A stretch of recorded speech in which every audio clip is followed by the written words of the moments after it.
Hi, my name is Julian Varas, and I'm the CEO and founder of Training Competence. I'm going to speak about our product C1DO1. We first need to understand some practical things. In order for us to transfer a skill, it is very important that we comprehend the Miller's pyramid. Before we do things on actual real scenarios, let's say a surgeon to actually operate on a patient, we need to first train ourselves, and this goes through different levels. The first level is the knowing, and usually this level you can achieve it by reading books, uh, watching PowerPoint presentations, etc.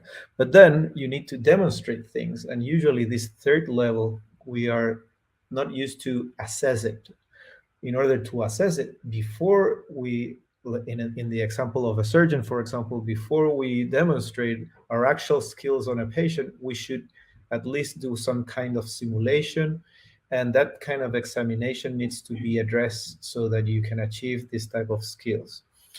This is very relevant because usually the type of test we are going to apply is related to the level of the Miller's pyramid. So at the first level, we need some knowledge.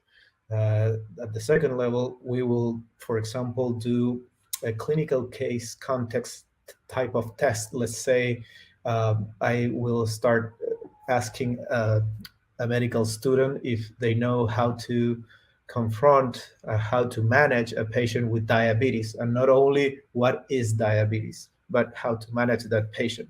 But then in the third level, I would ask that same student to perform actually how he or she would really manage the patient. So maybe with an actor, we can simulate the patient, uh, and that kind of assessment. So the final goal is to really do it well in the real scenario.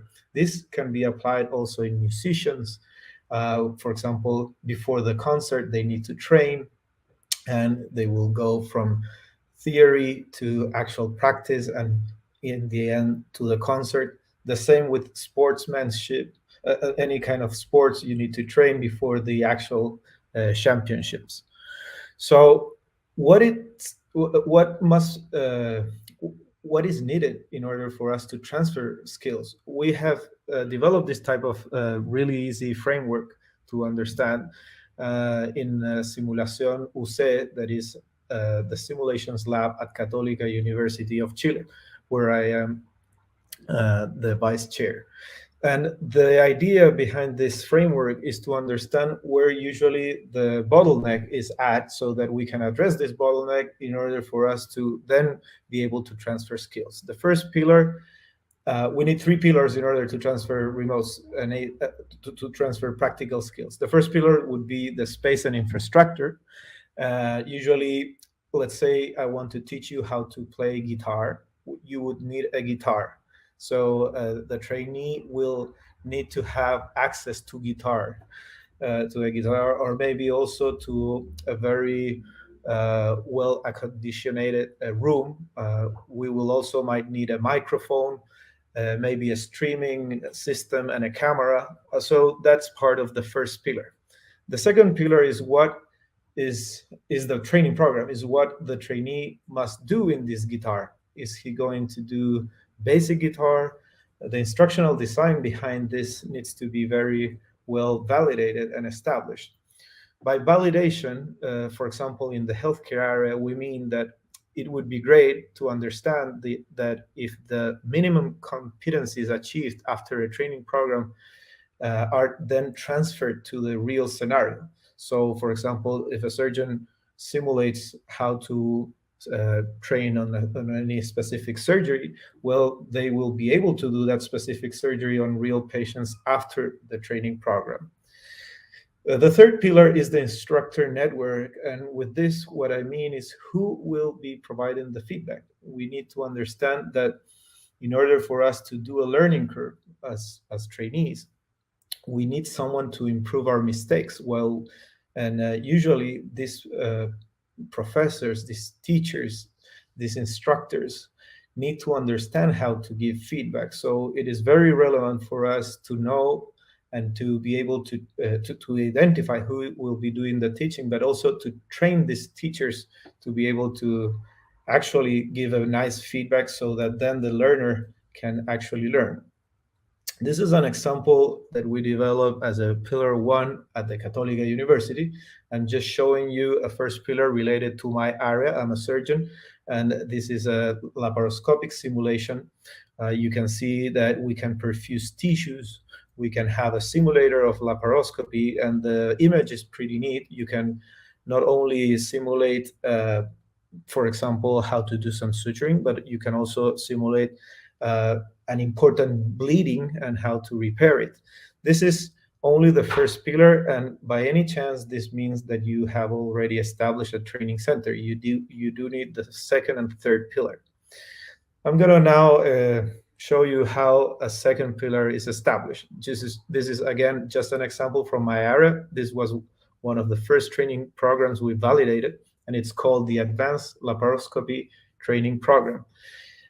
Trainees here are expected to be able to hand sew with the laparoscopic instruments, this intestine, in the simulators, and they need to complete bowel anastomosis. This means to join one intestine to the other by hand sewing. And as you can see, we established a complete gymnasium in Católica University, where actually real teachers that are trained in this specific course are there to assist the trainees and give feedback whenever they want and whenever they need, and also when the trainer understands that a feedback is needed. So how did we validate this training program? We first did a learning curve, and we understand that with 25 residents, they were part of the general surgery program in Chile. We wanted to understand how this session, how after training in every session of this training program, the learning curve was achieved. And as you can see, after 16 sessions of about 2 hours average, you can see that these trainees actually acquire a very high performance level. And we can measure this using global rating scales that are validated and published internationally. And we can understand that before the training, this is the group before the training, so this is the initial assessment, and we can see that this group is very heterogeneous. Usually this group has talented persons, but most of them have a very low performance. And after the training, you can see that most trainees, most residents end up having a very high performance, even higher than the expert threshold level that we know in this case is over 20 points out of 25. You can see that from a performance point of view, the worst trainee, from a technical point of view, is much better than the most talented person at the beginning of the training. So this means that we don't care about talent. What we want is someone to be able to practice and to achieve a learning curve. But to be able to play in this simulator doesn't mean that we are actually now being able to operate really good on a patient. We need to do this type of validation. So what we did next was exactly that. We measured these super trainees trained with our simulation training program, this methodology. And we then wanted to compare this to general surgeons graduated from traditional programs but without simulation. And what happened was really amazing. General surgeons, first year junior trainees from the general surgery residency had much better performance compared to general surgeons graduated from over 5 years of training, but with no simulation training. Even the worst of the trainees was much better significantly better compared to the general surgeons from a performance point of view. So the skills were transferred to the real scenario. Now, let's talk about the third pillar. Who is doing the teaching? And this is very important. Who does the teaching at this kid in the soccer team of Barcelona? And usually the main problem we have especially in healthcare areas, but mostly in all kind of higher education, if you're trying to acquire a technical skill, usually what we will do is we will call an expert in that skill. And this would be some kind of example of what we do in the healthcare area. We call Messi.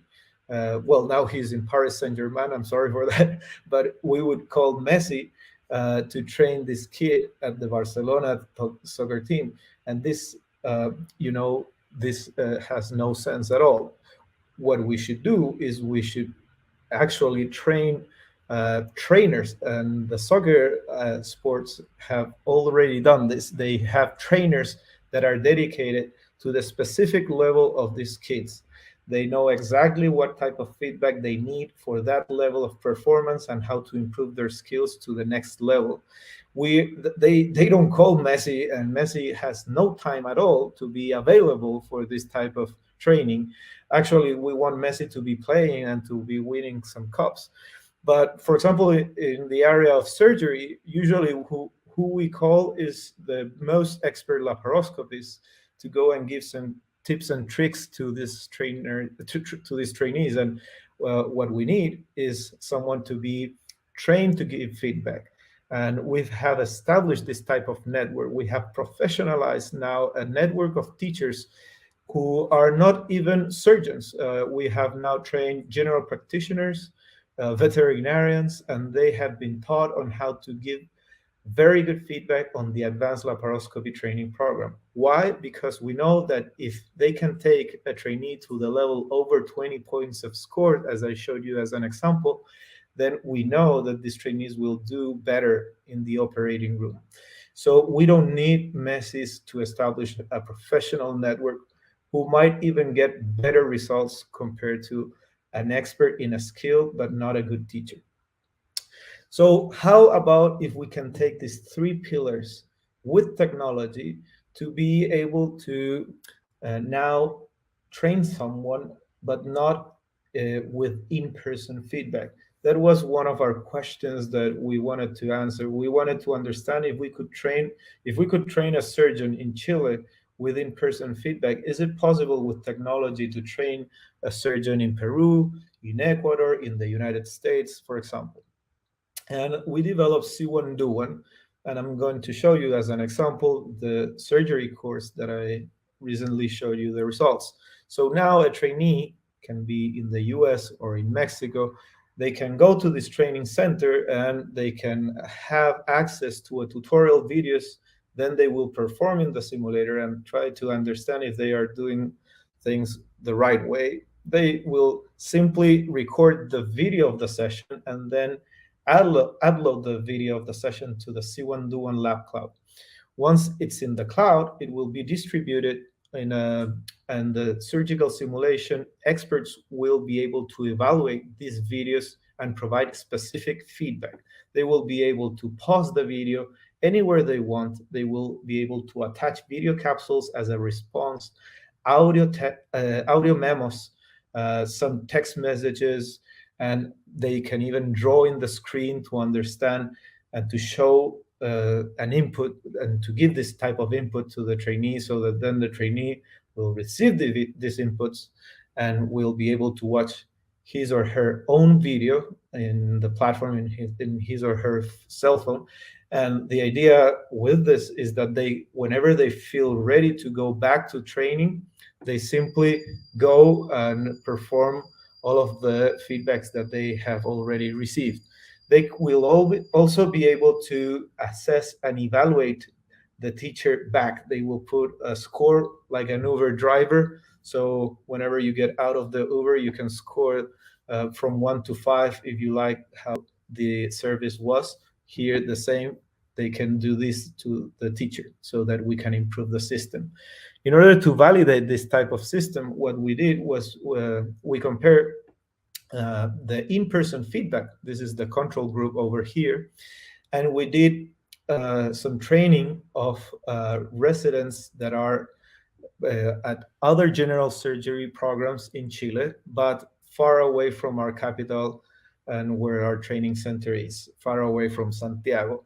These were over 400 miles distance from our training center. And as you can see, both groups really improved after having very good feedback. So both groups achieve a learning curve and they get to the 20 points that we want because we know that these trainees will then perform good in the OR. So we now know that we can transfer skills and that we can train a surgeon remotely and asynchronously. The tutoring doesn't happen on a live sequence.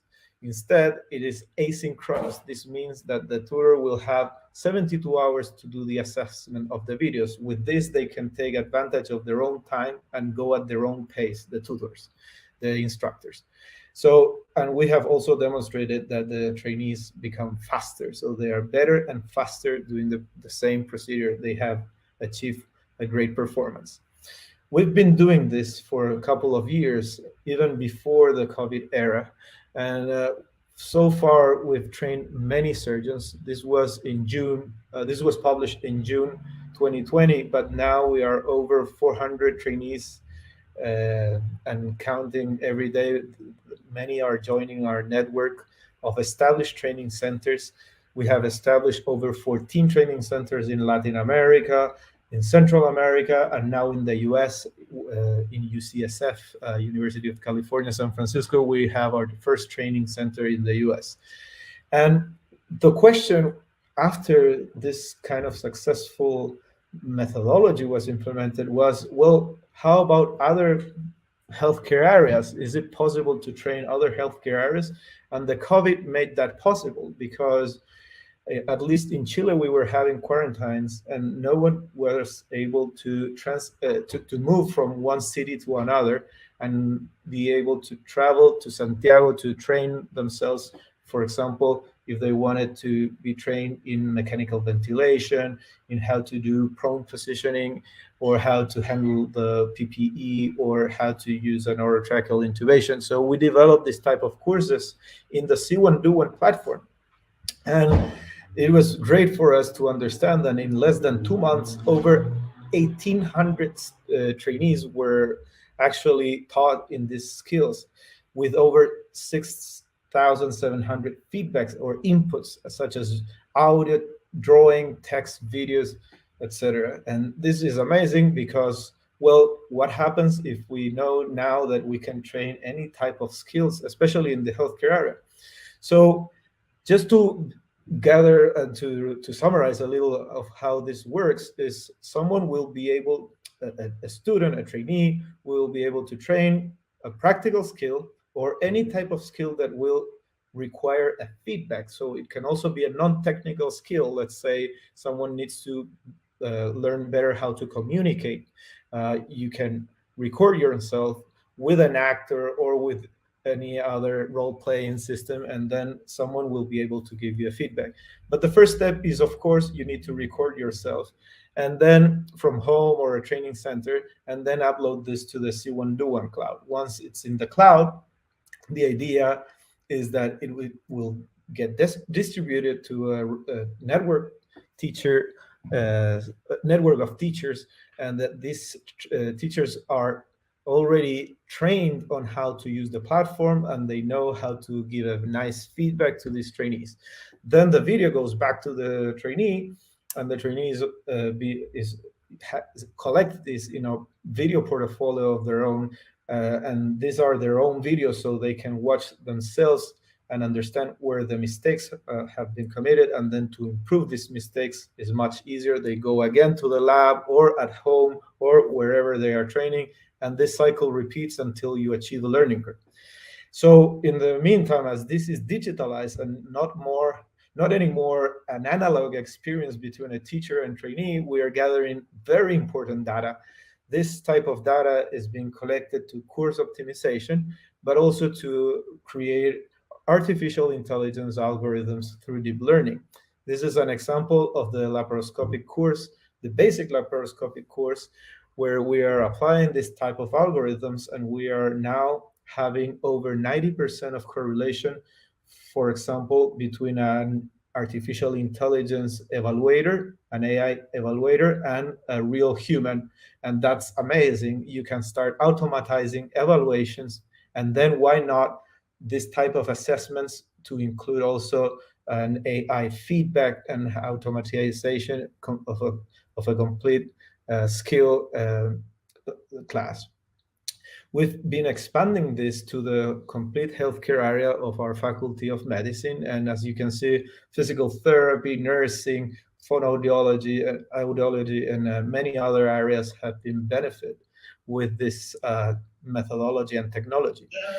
You can see here a trainee going by herself to the lab, and she saw the tutorial videos, she had the materials, the first pillar, and she is replicating what she thinks is the right thing to do. This is the teacher's window, so we know how the teacher is then delivering an audio feedback, a drawing, and many other types of feedback. Then the trainee will receive these inputs and will be able to perform again and again. So it is a very easy way to establish a learning curve, but to also obtain data from that learning curve and to make decisions from that learning curve.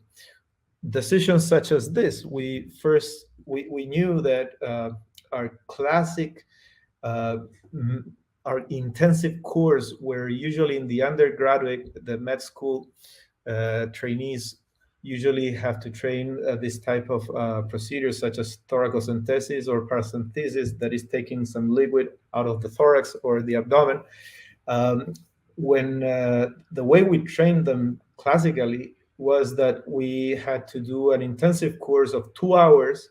So one trainer, one expert person had to be with a lot of kids and spend at least 2 hours with them, giving them feedback. And the results of that was that only 40% of the trainees were able to acquire the minimum competencies to pass the course. But when we separate this in 2 different sessions with asynchronous digital feedback using C1DO1, only 2 sessions of less than 30 minutes each, you can see how trainees improve much better, because they can process the feedback, they can process what they're doing well and what they're doing bad, and then they can go and do it again. This type of tools are specifically designed for evaluating or correcting practical or technical skills. And this is very interesting because our technology is now evolving to become very precise in how to give a digital feedback. And of course, the opportunities are amazing. You can train trainees in many skills from their own houses. And if they fail, they can take the course again or repeat sessions. And this allows to have, to have trainees that quit less, especially in traditional higher education institutions. We do need to focus in how to do a train the trainers course. This means that we need to develop our trainers and to make them even better.